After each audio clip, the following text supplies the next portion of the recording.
this is a very, very preliminary, budget meeting, and we are certainly lacking a lot of information that we need to make a final decision or priority. Yeah, I'm sure we'll have several more budget meetings for sure. We need at least one or more special ed. That's a for sure. And I mean, every school is asking for that, and Melinda's asking for that. So special ed seems to be at the utmost importance. What we really need at Covington High School is some more paraprofessionals, because we have not replaced those as people have retired. I think we really have a need for special ed teachers at Edgemont and Jeter. And then if there were additional money, another special ed teacher at Covington High School would be important, but there's also the need for a CTE teacher at Covington High School that could be shared between Edgemont and Jeter if we found the right endorsement area. And I'll just be honest, special ed teachers are difficult to find. They are. So I hope we can... Luckily, we got one this year. Yeah, definitely. Do we have anyone? Yes, at Provision, yes. Okay, at Jeter Watson and Edgemont at this time? I know Miss Jefferson went over to the... Yeah, we have... Mr. Bay. Yes, we have... Okay, that's what I was thinking. At Edgemont, we have Miss Tammy Looney, which is special education. Okay. She teaches up 2s, 3s, and 4s. We have Miss Dawn King Lewis, who teaches kindergarten and first graders.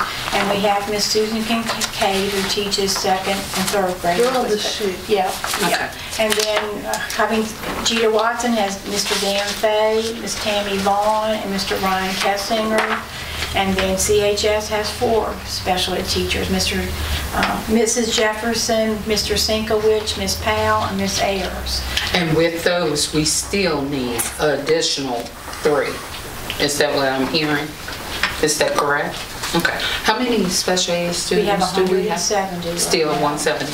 Okay. Mrs. Morgan is asking for a 2nd grade teacher to assist with that large group of 93, and Mr. Cantrell would love to have a CTE teacher or a history teacher if we could find it.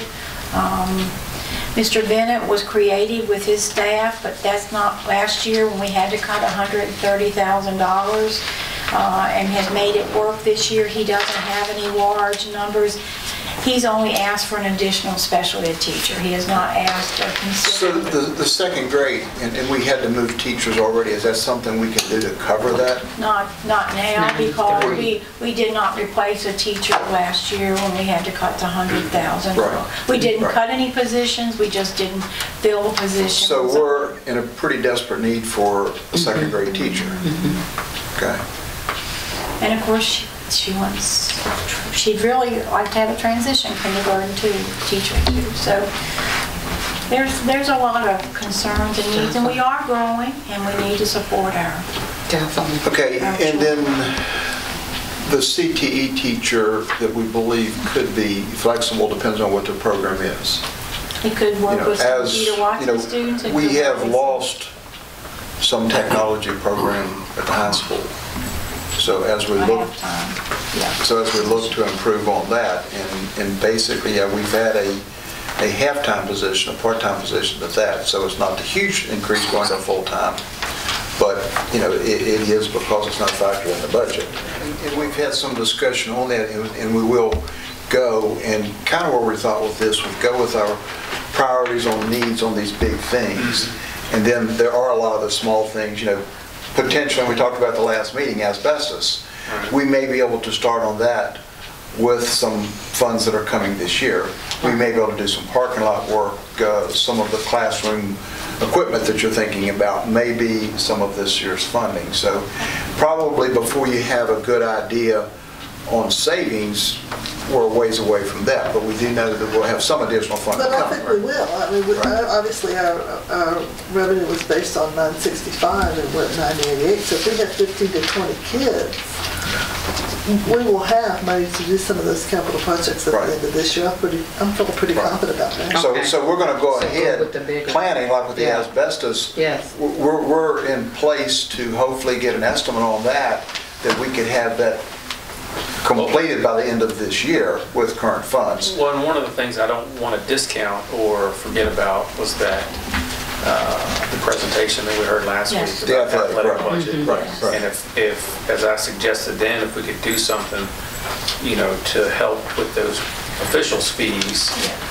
then they may be able to recoup, it was 30 or 35,000, I think, for the official fees. If we can start now, maybe, and then follow up in the fall to help them kind of recoup over the spring, because they're not going to generate a lot of revenue in the spring. Right. But the ones that are listed lower on the list by each administrator, I think we probably could address some of those things within this Currently. year. Right. Yeah. Right. Yes. But I agree, the special ed is important. Everybody's asking for Chromebooks. Yes. So I think And then one thing on probably that, and we touched briefly on, where I asked Melinda, we can get some funding for that. That's We have ECSA funding. We take advantage of that. Yes. That's do the math. $128,000. Of course, Right. that covers, other technology needs as well. And we have a very fine technology staff and a new employee that's assisting, Mr. Burkholder is assisting Dr. Furman with security cameras and looking at different ways to get things into the cloud. And I feel very confident that we're going to continue to do some very good things with technology and Chromebooks, and very, very pleased with the work that team is doing currently. So I appreciate that. And I do think, Mr. Baker, we need to buy everything we possibly can with some of these dollars, and we can look at cost and come back with some And figures. some of these, the lease agreement has been the best thing we could do. So, it's made it very affordable that we've got 2 new buses out there. We're having bus issues, and Brenda's feelings that we should at least replace, Yeah. which I think she'd like to have 2. She'd love to have 2, but one would be great. One bus would be great, and in the big picture of our budget, it is $15,000, but it's not a huge thing. But that is going to be an ongoing. It's not out of this leftover funds. It's got to be a budget item, because we're going to be spending that, every year for several. And nobody's going to argue with us on that. I mean, I don't think so. we might get pushback on these other things sometimes, But the but bus- nobody's going Bus, to argue with us on And, getting and a again, bus. it's not At a least I hope huge, not. it's not a huge amount of money that's going to make a Y'all difference are in tired of something seeing else. my little bus. They can That's come. okay. They can come and tell us why they don't want us A to buy a bus. new bus. Sure. Yeah, I'd like to speak a little bit about our classified staff, scales, and in your document that you got, you saw some new salary scales that, well, not new salary scales, some salary scales and some proposed salary scales. And what I asked Darlene to do is, and I just got the information yesterday, some of our classified salary scales stop at 15 years. And I'm just going to use our maintenance, I'll just use one of them. Well, almost all of our classified staff, whether they're maintenance helpers, custodians, or paraprofessionals, they stop at 15 years.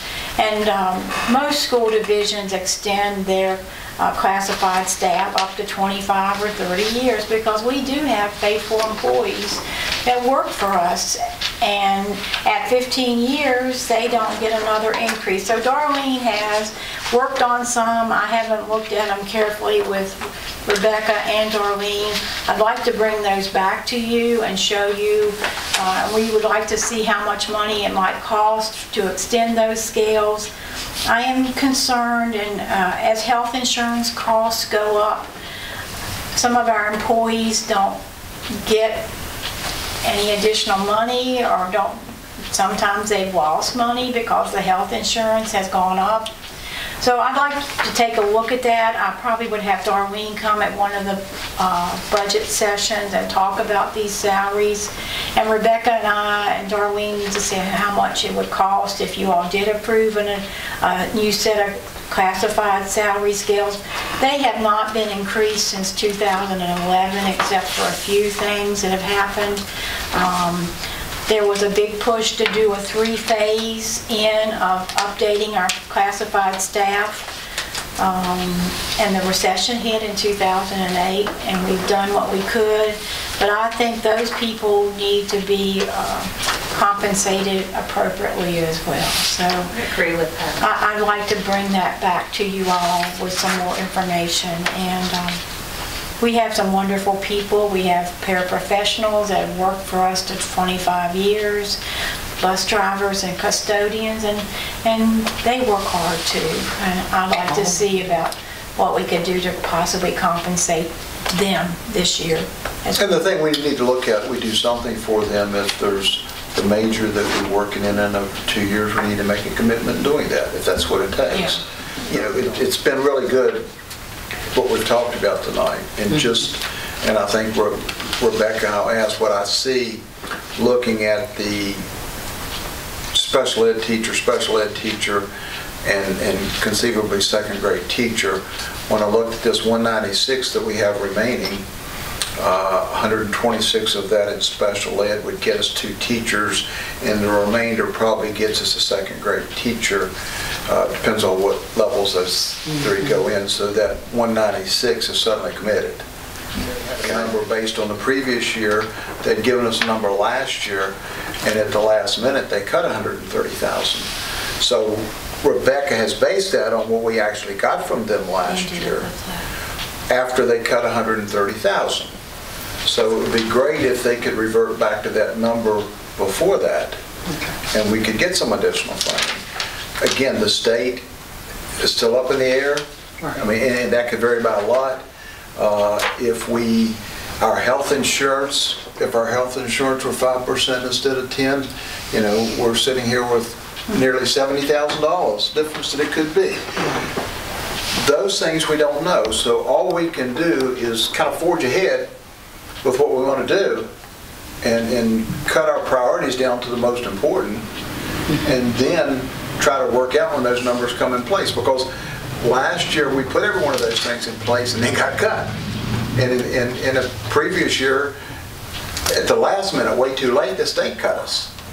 So, you know, we're at their mercy, but I think where we're going is good. There's also other individuals that don't get considered for compensation increases, the people at the top of the scale, and the people, the brand new teachers who don't get anything until their 5th year. So I've looked at some divisions that do provide some compensation. If a teacher's worked 33 years and the scale stops at 30, they might give the teacher $1,500, $500 for each additional year they work. There's ways I'd like to look at compensating everyone, because we had 40 or 50 people even now that aren't getting any possible.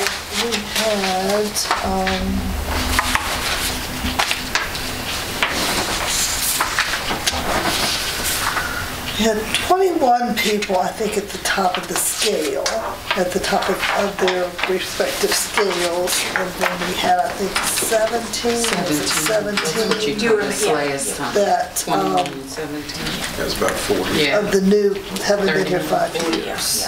So I'm meeting February 12th at City Hall to consider our request for that carryover, $41,000. And I have gathered some information from some other divisions that what their agreements with their city or county is about carryover dollars, and I'll give you all a copy of those documents. Also, just a reminder too, that any new state funds that we get this year, due to ADM, we'll have to do an appropriation request for that money. Because it's not in our budget now, we'll have to go to the city and ask that it be appropriated. And at the next meeting, I am on the agenda, so we will have that discussion.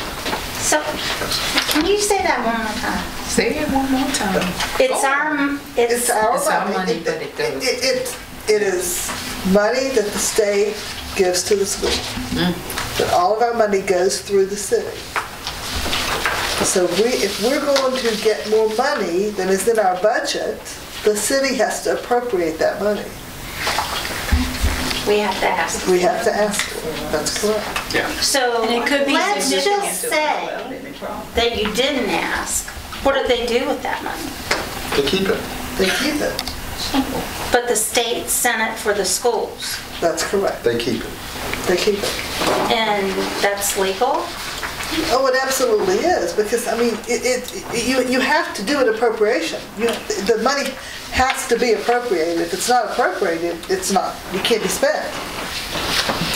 I mean, that's the law. Money has to be appropriated. I think what she's asking is if it's earmarked for us, and we understand that it has to go to the city first, since it's earmarked as our money, why doesn't it automatically return to us upon our request of it? I think if we can show a template from the Right. state that says, look, here's our March ADM, based on our March ADM, this is what our appropriation will be. It's not, 6 million, it's, 6.2 million. Right. Or whatever, but, then the city will, I think they would say, yeah, they'll do an appropriation for that. I don't think that would be a problem.